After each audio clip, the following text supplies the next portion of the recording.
కాంగ్రెస్ ప్రభుత్వం 2 రోజుల క్రితం ప్రారంభించిన గ్రామ సభలు అవి గ్రామ సభలు కావు, సంగ్రామ సభలు అని ప్రతిపక్షాలు ఆరోపిస్తున్నాయి. మరి కాంగ్రెస్ నేత బల్మూరి వెంకట్ గారు ప్రస్తుతం స్టూడియోలో ఉన్నారు. ఆయన వెర్షన్ ఏంటో విందాం. వెంకట్ గారు నమస్కారం. నమస్తే అండి. సో చాలా ప్రజల కోసం మేము ఇచ్చినటువంటి హామీలు అమలు చేయడం కోసం లబ్ధిదారులు ఎవరైతే ఉన్నారో వాళ్ళందరినీ దరఖాస్తు చేసుకోమని చెప్పి వాళ్ళందరినీ పిలిచి గ్రామ సభలు నిర్వహిస్తూ ఉన్నారు. కానీ అక్కడ ఆల్రెడీ లిస్ట్ ప్రిపేర్ చేసి పేర్లు చదువుతూ ఉన్నారు. మరి మా సంగతి ఏంటి అని ఆ లిస్టులో పేరు లేని వాళ్ళు అడుగుతూ ఉన్నారు. ఇది ఒక కన్ఫ్యూషన్. నెక్స్ట్, పాలన గాలికి వదిలేసి పాలకులు గాల్లో తిరుగుతున్నారు అనేటువంటిది ఇప్పుడు మన శ్రీనివాస్ గారు ఒక స్టేట్మెంట్ పాస్ చేశారు. అక్కడ ఎమ్మెల్యేలు లేరు, మంత్రులు లేరు, సీఎం లేరు, వీళ్ళందరూ ఏం చేస్తున్నారు అని అడుగుతున్నారు. అండ్ ఇచ్చినటువంటి హామీలు అమలు చేయకుండా జనాలు వాళ్ళ దృష్టిని మళ్లించడాని కోసం ఇలాంటి డైవర్షన్ పాలిటిక్స్కి ఇప్పుడు ఆయన చెప్పారు, మీరు విన్నారు ఆ వర్షన్. సో వీటన్నిటికీ మీ సమాధానం ఏంటి? ముందుగా మీకు, అదేవిధంగా ప్యానెల్లో ఉన్న బీఆర్ఎస్ పార్టీ ఎర్రోల శ్రీనివాస్ గారికి, అదేవిధంగా బీజేపీ పార్టీకి కిషోర్ గారికి, అదేవిధంగా రాజ్ న్యూస్ ప్రేక్షకులందరికీ వెరీ గుడ్ ఈవినింగ్. ఇంతకుముందు మా ఇద్దరు సోదరులు మాట్లాడుతున్న వారి వర్షన్ కూడా విన్నాను చాలా స్పష్టంగా. సరే, ముందు ఏదైతే గ్రామ సభలకు దానికి సంబంధించి గ్రామ సభల్లో ఇష్యూస్ జరుగుతున్నాయి, గందరగోళాలు జరుగుతున్నాయి అని చెప్పి వారు మాట్లాడుతారు. నిన్న డేటా నేను చెప్తాను.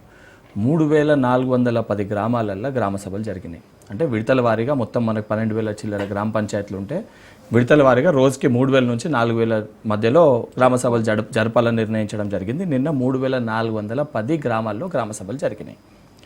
దాంట్లో 142 విలేజెస్లో 142 142 విలేజెస్లో ఇష్యూస్ జరిగినాయి. విచ్ వాళ్ళ పత్రికల్లో కానీ సరే మీడియా ఛానళ్ళలో వాళ్ళకి సంబంధించిన దాంట్లో సర్క్యులేట్ అయిన డేటాని నేను మాట్లాడేది. 142 విలేజెస్లో అంటే 100%లో 95% దగ్గర ఇష్యూ లేకుంటే 5% దగ్గర ఇష్యూ ఉంది. గ్రామ సభలు పెట్టనీకి ఉద్దేశం ఏంది? గతంలో ఇంతకుముందు మా సోదరులు మాట్లాడుతూ ఒకసారి అప్లై చేసుకోరు, 2 సార్లు అప్లై చేసుకోరు, 3 సార్లు అప్లై చేసుకోరు. అన్నిసార్లు అప్లై చేసుకున్న వారిది లిస్ట్ తీసుకొని దాన్ని ఒక లిస్ట్ పెట్టి అక్కడ ప్రజల దగ్గరికి వెళ్ళి వాళ్ళ ముందు ఆ లిస్ట్ ప్రకటిస్తే ఇంకా ఎవరి పేరన్న లేకపోతే ఎంట్రీ చేసుకునే ఒక అవకాశం కల్పించి ఎందుకంటే 10 ఇయర్స్కి వెళ్ళి రేషన్ కార్డ్స్ని ఇష్యూ చేయలేదు, దీనిపైన మాట్లాడలేదు. అసలు అంటే 10 ఏళ్ళకి వెళ్ళి ఏదైతున్న ఒక సమస్యని గత ప్రభుత్వం కనీసం అడ్రస్ చేసే ప్రయత్నం కూడా చేయకపోతే number of issues, number of లబ్ధిదారులు, వాళ్ళకి అనేకమైన ప్రాబ్లమ్స్ ఉంటాయి. ఏ చిన్న చోట కూడా తప్పిదం జరగకూడదు, ప్రతి ఒక్క లబ్ధిదారికి రేషన్ కార్డు అందించాలన్న ఒక దృఢ సంకల్పంతో మా ప్రభుత్వం, కాంగ్రెస్ ప్రభుత్వం, మన ప్రజా ప్రభుత్వం ఆ నిర్ణయం తీసుకొని ప్రజల మేరకు గ్రామాల్లో గ్రామ సభల్ని పెడుతూ ఆడ స్థానిక పార్టీ నాయకులు, లీడర్లు కాకుండా అధికారులే అక్కడ ఉండి నిర్వహిస్తే, ఎందుకనంటే చాలా స్పష్టంగా గత పాలకులు లెక్క మా పార్టీ నాయకులకే ఇవ్వాలి, మా పార్టీ కార్యకర్తలకి ఇవ్వాలని మా ఉద్దేశం కాదు. లెట్ మీ కంక్లూడ్ అండి. ఉన్న ఆ లిస్టే ఫైనల్ చేసి ఇంకెవరన్నా మిస్ అయితే ఆ మిస్సింగ్ అయిన నేమ్స్ని కూడా తీసుకోవాలని చెప్పి సభలు నిర్వహించడం జరిగింది. అండ్ చాలా స్పష్టంగా నేను మీకు డేటా కూడా చెప్తున్నా. 3410 గ్రామ సభలు జరిగితే అందులో ఇష్యూ అయింది 142 ప్లేసెస్లో. మేము దాన్ని ఏమంటాం, 100% ప్రజాస్వామ్యంలో బాధ ఉన్న వారికి చెప్పడాన్నే ప్రజాప్రభుత్వం అంటారు. ఆ సంబంధించిన ఇష్యూస్ని రెక్టిఫై చేయడానికే మేము ఇది తీసుకున్నాం. అండ్ ఈరోజు దానిపైన ఎవరు మాట్లాడుతున్నారండి? లాస్ట్ 10 ఇయర్స్లో ఏదైతే కరెక్షన్స్ కానీ కనీసం దేని గురించి మాట్లాడని వారు, రేషన్ కార్డు అంశం లేవనెత్తని వారు, లాస్ట్ 10 ఏళ్లలో కేవలం వాళ్ళు ఇచ్చింది 40,000 రేషన్ కార్డు. అవి కూడా ఏంది, నేమ్ చేంజింగ్, రెక్టిఫికేషన్స్. దానికంటే ముందు అప్లై చేసుకునే వాళ్ళే తప్ప కొత్త రేషన్ కార్డులు అప్లై చేసుకొని అసలు ఒక ప్రొవిజనే కల్పించని వ్యక్తులు ఈరోజు గలాటాను, గందరగోళాలు సృష్టించి దాని గురించి మాట్లాడుతారు. ఇంకో ప్రశ్న మీరు నన్ను అడిగిర్రు, పాలకులు లేక ఎమ్మెల్యే లేక ఎవరంటే అడిగేది? ప్రధాన ప్రతిపక్ష పార్టీ నాయకుడు సంవత్సరం అవుతుంది.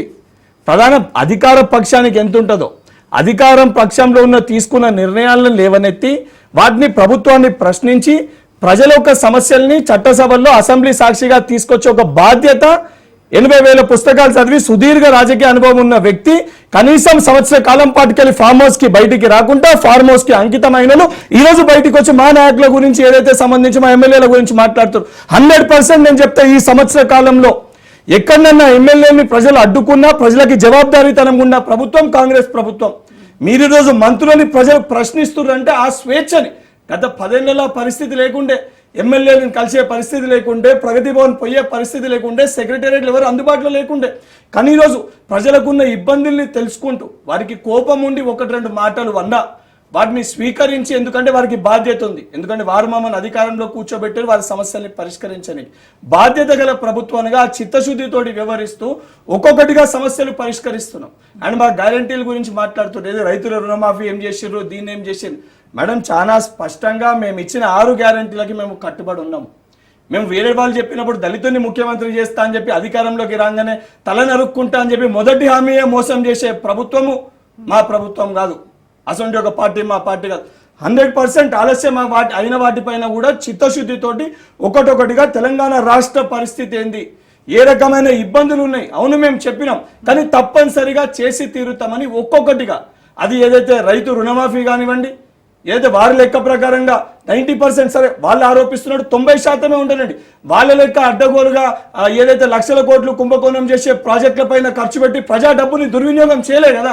ఈరోజు రైతుల సంక్షేమం కోసం ఉపయోగిస్తున్నాం. రైతు భరోసా గానీ, రైతు బీమా గానీ, ఇప్పుడు ఇచ్చే రైతు ఏదైతే ఆ భరోసా 15,000 అని చెప్పి 12,000 అదే చెప్తున్నాం. 15,000 అని చెప్పిన మాట వాస్తవము. ఈ రోజు 12,000 రూపాయలు రైతు భరోసా అర్హులైన రైతులకే మేము ఇస్తున్నాము. దానితో పాటు చాలా స్పష్టంగా ఎవరికి, ఎందుకంటే ఆ స్కీమ్ తీసుకొచ్చినప్పుడు దేనికోసము, కేవలం రైతులకి లబ్ధి చేకూర్చాలి, అసలైన రైతులకే ఆ లబ్ధి చేకూర్చాలనే ఉద్దేశంతో ఉన్న పరిస్థితుల రీత్యా చేస్తున్నాం. దానితో పాటు మన్రేగా స్కీమ్ దానికి సంబంధించి కొన్ని ఇచ్చి ఇన్ని రోజులు వర్క్ చేసిన వారికి, ఏదైతే భూమి లేని రైతులకు కూడా వారికి కూడా ఈ స్కీమ్ వర్తింపజేయాలని చెప్పి వారికి కూడా 12,000 ఇస్తున్నాము. ఆ ప్రతిదాన్ని కూడా మేము చెప్తున్నాం. మేము లేదు చేయలేదు మేము చెప్పలేదని చెప్పి మాట్లాడతాం. మేము బాధ్యతతో 100% చేసి తీరుతామని ఒక చిత్తశుద్ధితో చెప్తున్నాం. కానీ ఈరోజు పదే సీనన్ను మాట్లాడినప్పుడు నేను మాట్లాడలేదు, మీరు మాట్లాడినప్పుడు మేము విన్నాము, మీరు మాట్లాడినప్పుడు మేము విన్నాము. చాలా స్పష్టంగా ప్రతి దానికి కూడా మేము చిత్తశుద్ధితో ఉన్నాము. అండ్ జవాబుదారీతో ప్రతి ఒక్క గ్యారంటీని కూడా మేము ఇంప్లిమెంట్ చేసి తీరుతాము. ఎక్కడైనా ఇబ్బందులు ఉన్నాయి, ఎక్కడైనా సమస్యలు ఉన్నాయి, స్వయంగా మా ముఖ్యమంత్రి గారే చెప్పారు. ఏది తీసుకొచ్చినా, ఏ ప్రాజెక్టు తీసుకొచ్చినా, ఏ స్కీమ్ తీసుకొచ్చినా, గతంలో బీఆర్ఎస్ పార్టీ అధికారంలో ఉన్నప్పుడు ఏ స్కీమ్ అన్నా, ఆ రోజు రైతు బంధు తీసుకొచ్చినప్పుడు అది మంచిగా ఉన్నప్పుడు ప్రతిపక్షంగా ఆ రోజు మేము కాంగ్రెస్ పార్టీ దాన్ని స్వాగతించాం. ఈ 1 year లా బీఆర్ఎస్ పార్టీ నాయకులు కానీ వారు ఎవరన్నా కూడా ఏ ఒక్క స్కీమ్ పైన కూడా పాజిటివ్ గా మాట్లాడినా, ప్రతి దానిపైన ఏ రకంగా విమర్శలు చేయాలి, ప్రతి దాన్ని ఏ రకంగా అడ్డుకోవాలి. ఎందుకంటే వీరు జీర్ణించుకోలేకపోతున్నారు, వీరు తట్టుకోలేకపోతున్నారు. ఈరోజు ప్రజల సంక్షేమం కోసం మేము కృషి చేస్తుంటే వారు మా పైన బురద జల్లే ప్రయత్నం చేస్తున్నారు, విషం కక్కే ప్రయత్నం చేస్తున్నారు. నిజంగా వారికి చిత్తశుద్ధి ఉంటే వారి పార్టీ నాయకుడిని, ముందు వారి నాయకుడిని వెళ్ళి అసెంబ్లీకి రమ్మని చెప్పండి. అసెంబ్లీలో ప్రధాన ప్రతిపక్ష నాయకుడు మాట్లాడిన ప్రతి మాటకి మేము సమాధానం చెప్పడానికి మేము సిద్ధంగా ఉన్నాం. రైతుల అంశం పైన ఏదైతే సంబంధించిన రైతు అంశాలపైన చర్చిస్తామని చెప్పి మేము చెప్తే, మొదటి రోజు అసెంబ్లీకి వచ్చిన వీళ్ళ పార్టీ నాయకులే ఆ రోజు రైతుల కోసం అని చెప్పి గ్రీన్ కలర్ కండువాలు వేసుకొని వచ్చారు, రైతులను రిజంబుల్ చేస్తూ. సరే 100% వారు చెప్పారు కదా అంశాన్ని చర్చిస్తామని చెప్పి మేము ప్రస్తావన తీసుకొని వస్తే, మాకు రైతుల అంశాలు ముఖ్యం కాదు, మా కేటీఆర్ గారు బొక్కలు పోయేటట్టున్నారు, ఆ ఏదైతే ఈ రేసింగ్ దాని గురించి చర్చ పెట్టండి అని చెప్పి వీరి యొక్క వ్యవహారము, వీరి పార్టీ యొక్క స్టాండ్ చాలా స్పష్టంగా అటు కౌన్సిల్లో అసెంబ్లీలో వారు చూపించడం జరిగింది. ప్రజలు ఇవన్నీ గమనిస్తున్నారండి. కానీ మీరు ఒకటే అని చెప్తున్నారు కదా, మేము వాళ్ళం ఒకటే ఈరోజు అంటారు ఈ స్కామ్లకు సంబంధించి లోపలేదని చెప్పని. బీజేపీ పార్టీ నాయకులు కూడా కల్వకుంట్ల కవిత గారిని లిక్కర్ స్కామ్ లో లోపలేస్తామని చెప్పి ఎప్పుడు మొదలు పెట్టారు, అది ఎప్పుడైంది వారికి కూడా తెలుసు. ప్రొసీజర్ ప్రకారంగా ఎవరినైనా లోపలేయాలంటే గత ప్రభుత్వం లెక్క కక్ష సాధింపుల చర్యలతో మేము ఎవరు లోపలేసే ప్రయత్నం చేస్తలేం. ఏదైతే ప్రొసీజర్ ప్రకారం ఏవైతే తప్పులు జరిగినాయి, సిస్టమేటిక్ గా దానికి సంబంధించిన డిపార్ట్మెంట్స్ మేమే మేధావులం, అన్ని మేమే చేయాలని చెప్పి గత పాలకుల లెక్క ఉన్న ఆలోచనలు మావి కాదండి. ఏ సిస్టమ్ ప్రకారం, ఏ ప్రొసీజర్ ప్రకారం ఎవరేం తప్పులు చేశారో అన్ని ఆధారాలతోటి మీ ద్వారా ఆ సంబంధించిన డిపార్ట్మెంట్స్ ప్రజలకి తెలియజేస్తారు. సంబంధించిన వ్యక్తుల పైన 100% కాళేశ్వరం స్కామ్ కానివ్వండి, గొర్రెల స్కామ్ కానివ్వండి, గుడ్ల స్కామ్ కానివ్వండి, ఇళ్ల స్కామ్ కానివ్వండి, ఈ రేసింగ్ స్కామ్ కానివ్వండి, ఫోన్ ట్యాపింగ్ స్కామ్ కానివ్వండి, ప్రతి దానిపైన కూడా 100% యాక్షన్ తీసుకోవడం జరుగుతుంది. మళ్ళీ రేపు పొద్దున ప్రజాక్షేత్రంలో అందరూ వెళ్లాల్సిందే.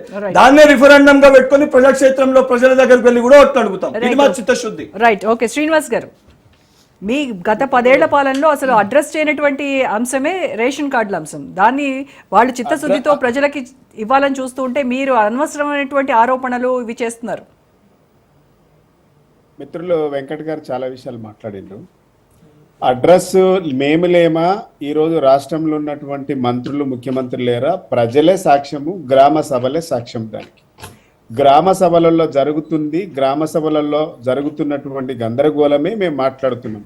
ఇది మా సొంత కవిత్వం కాదు, మేము రాసుకున్న స్క్రిప్ట్ కాదు. ప్రజల స్పందనను మేము మా ప్రతిపక్షంలో ఉన్నటువంటి ఒక పార్టీగా చెప్పారు కదా. మేము బాధ్యత 3,000 పైగా గ్రామ సభలు నిర్వహిస్తే 142 చోట్ల ఇలాంటి సంఘటనలు జరిగాయి అని చెప్పేసి అన్నారు. ఉమా అనిల్ కుమార్ రెడ్డి గారు మీరు నేనేమంటున్నా, ఇప్పుడు వాళ్ళ దగ్గర లిస్ట్ ఉంది, వాళ్ళు చెప్తా ఉన్నారు ప్రతి జిల్లాలో ఇదే జరుగుతుంది కాబట్టి ఆ విధంగానే ఇలా ప్రజలు ఎక్కడికక్కడ అధికారం నిలదీస్తా ఉన్నారు. గతంలో